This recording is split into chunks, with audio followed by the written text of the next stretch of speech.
Fall. But for our opening review, we're going to go to Brian. No, I lied. No, we're going to go to Steve because we went to Brian last week. So, Steve. Your opening review. Well, I was nervous about this movie because the trailers. Well, for one, which we're going to talk about later, and I really just want to start talking about it now. But we're going to talk about The Fall. I love that movie so much, and it's so brilliant. And the trailers that I saw of this, and I watched another trailer actually last night. I didn't see the movie until today. I watched another trailer last night, and I was like, oh, this is going to be terrible. And I went into it, and I was both disappointed and pleasantly surprised at the same time. Like, it wasn't The Warriors Way. It wasn't pure crap. No, it was not. It wasn't just pulp. Yes. There was more to it than that. It was more interesting. Yeah. But at the same time, it does not live up to the brilliance that is The Fall. It doesn't. It's not just pulp, but it's almost just pulp. Like, it's... That's how I like my orange juice. Though. Yeah. So. I don't like pulp at all, orange juice.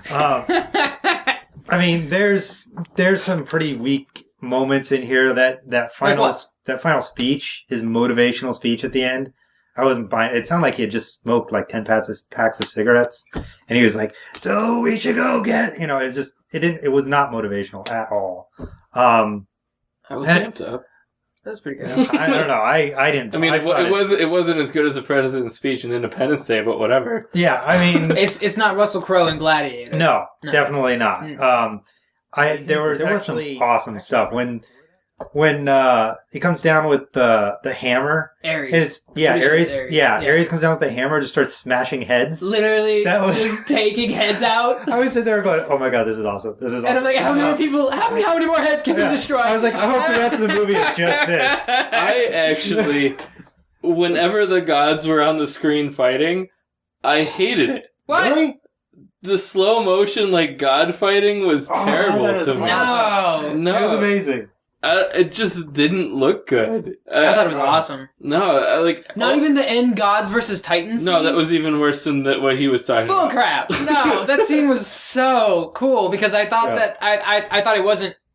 The Ares scene is almost all slow motion. Yeah, and I'm okay with that because I wasn't okay with that in 300 because I'm like, these people aren't moving in slow motion. Mm-hmm. And this is there's a sense the gods are a little bit faster. Well, yeah, because the gods aren't moving in slow motion. I understand why they did it, why they slowed everything down. It just didn't look good. I thought it looked good. I thought it was awesome. Amazing because, I mean, the gods are moving in regular time and everybody else is moving in slow motion. And how he accomplished that, I have no idea. Oh, a lot of CGI. And obviously, a lot of CGI, but he has the producers behind 300 who know what they're doing when you put something on green screen palettes. So, that's true. But I mean, I thought the scenes with the Titans were the gods versus the Titan fight scenes were like my favorite stuff in the whole movie. The god costuming was a little weak. I don't give a crap about the god costuming. What I care about is that Zeus took like a chain and chopped a man in half. And midway through chopping a man in half, he wraps that chain around another guy, punches a guy in the face, and like splatters him against a wall. I've never seen that in a movie. Yeah. But I was so pumped when I saw it. Like, my testosterone was just like, I'm pretty sure that like I grew like 1,000 hairs on my chest. It was insanity. You can't see them. Yeah. But they're there. They're there. They're there. And when you're talking about The Fall is an interesting film. It's basically about it's about a stuntman who has, back in the early 1900s, I want to say like 1910, 1920s. Somewhere around there. Yeah, back when they were doing silent film stunt work. Mm-hmm. Who has been injured. Didn't care what happened to the stuntmen. They didn't give a crap what happened to stuntmen. They lost a lot. He's been injured and is bedridden, and a young girl comes to him. He starts telling her a story. Mm-hmm. Doesn't particularly want to tell her a story. He's just doing it to use her to get drugs so he can kill himself. Yeah. And it kind of and we see the story unravel as a story would be told, with inconsistencies, with reality breaking in, and it becomes this high fantasy that mixes in with reality there as well. But Brian, I really enjoyed it.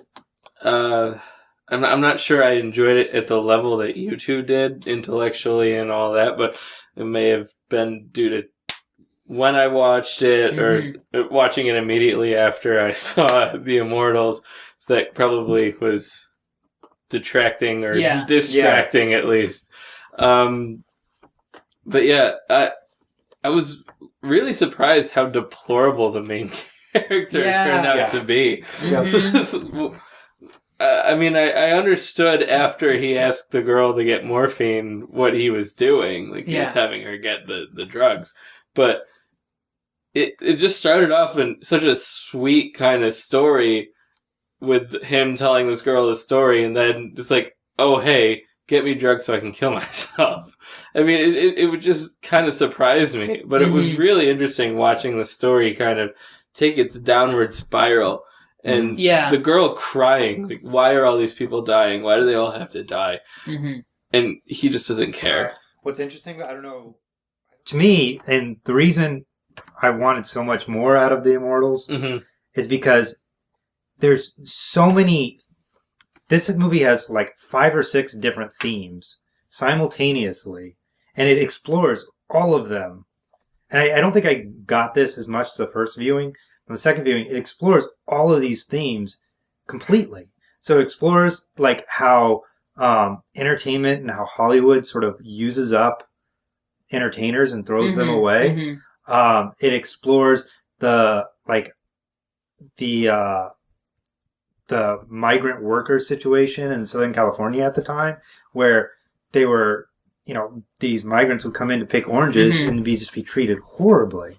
And fantasy and killed. Reality. Yeah. It explores the blurring of fantasy and reality. It explores like a child's view of the world that it's, again, this time I caught it even more, that brilliant sort of turn where he's talking about a Native American Indian. Yes. And she, in her head, she's seeing an Indian. Yeah. And that never changes. It just goes throughout. And like, especially the first time I watched this, I didn't catch on to that until about half. I was just like, it's her. Why is he calling it a squaw? Yeah, it's her view of an Indian. It's just brilliant. Absolutely brilliant. Immortals or Pay It Forward? I'm sorry. Pay It Forward is a sap fest. And, it's an okay movie, but it's so sugary, sentimental, and like this is why preachy. Haley Joel Osment's plan didn't work. It's because it got to you. Somebody did something nice, and you were like, "Yeah." I was like, "I'm not going to help anybody out." Thanks, sucker. This is a dumb idea. No, it is. It's so sugary, sentimental, and just so sentimental. He dies at the end. Yes. He should have got better. I mean, come on. Someone clearly wasn't paying it forward. I don't know. It's a movie that's like when we were watching Don't Be a Menace to South Central while drinking your juice in the hood. Right. Make sure you say it. Where he kept like shouting message, message. Yes. It's just you expect that like message. Yes. No. You're exactly right. Yeah. It just gets a little old. It is very true. I'm going with Immortals. Film. I'm going to Pay It Forward because I like that as much as film, and I think that it is very much just like really straightforward. It's sentimental, but it's watchable sentimentality. That's what we call a sucker. It's a good movie. You should pay it forward to me and Brian. No, you guys we'll pay it on. He is paying it forward. Yeah, he is. No, it's a good movie, and when a movie can be, a lot of Hollywood movies are sentimental, and I really don't like them because I don't think they earn it. But I think Pay It Forward is one of the few films that managed to. I think the performances from Helen Hunt, Kevin Spacey, and Haley Joel Osment have a lot to do with that. And I think the fact that it ends in a realistic sense, that paying it forward is a good thing. Doing good things to people is a good thing. But with him being killed, I think gives that realistic sense of it. It puts a whole new balance on the film because it says, but listen, not everybody's going to follow this philosophy. It's a risk. And so I appreciate that. It's very sentimental, but I give it a 1-up because I think it earns its sentimentality. I have 2 words for why I'm picking the Immortals. Jay Moore. Yeah. Anytime he's in a movie, it just immediately turns me off.